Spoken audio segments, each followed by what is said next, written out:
Let's talk about something that's quite whispered about that affects millions of couples, and this is male factor infertility. I keep emphasizing that infertility is a couple's journey, but somehow men are left out of this conversation, or sometimes even made to feel ashamed. What I'd like us to know is male factor infertility is a medical condition, and it has nothing to do with manhood, strength, or masculinity. Today, we are breaking the silence. First thing we usually do is a semen analysis, and there are three important parameters that we are looking at in this. First is the count. This just indicates the number. Do we have enough sperm in the semen? So when the sperm count is low, then it is called oligospermia. Secondly, we look at motility, and this is how well the sperm is swimming or moving. So when the sperm is not moving adequately, then the condition is called asthenospermia. Thirdly, we are looking at morphology, and morphology concerns the shape, the size, how the sperm is looking like. We have abnormal looking sperm, then this is called teratozospermia. So maybe you have done a semen analysis and results have not been explained to you.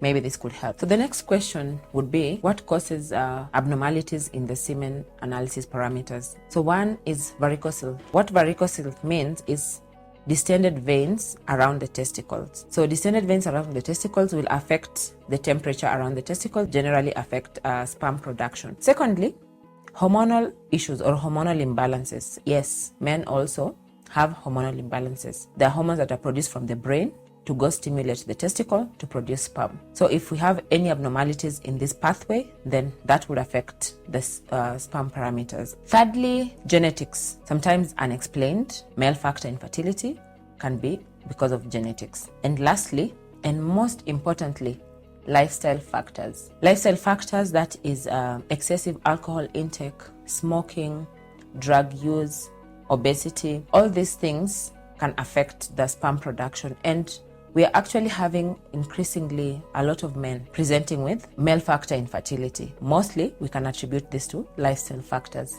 So watch what you eat, because it might actually affect your fertility. So one would ask, is there hope for male factor infertility? And yes, there is. So this is where your fertility doctor comes in, and sometimes working hand in hand with a urologist. So depending on the cause of the infertility, so if it's varicocele and requires a surgical correction, then that can be done, and it's done by a urologist. Lifestyle changes as well for these lifestyle factors that are affecting male factor infertility. So exercise, reducing on the alcohol intake, stopping on the smoking, all these are very important in improving the semen parameters. Thirdly, we have IUI, which I had mentioned in the previous video. Please check on it. This helps with moderate male factor infertility.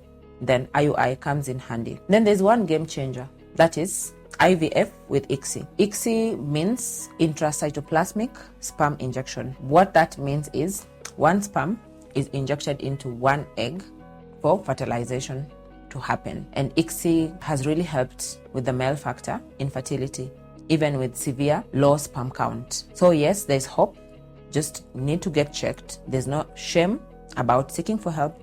Get checked, let your doctor find out what the issue is. In conclusion, we have to shift this narrative. Male factor infertility is a diagnosis and not a judgment. Don't feel like your masculinity is affected, or your strength or your manhood, just because there's a diagnosis of male factor infertility. Let's have conversations around this so that we can demystify the stigma. I am Dr. Eglay, and this is the Fertility Channel.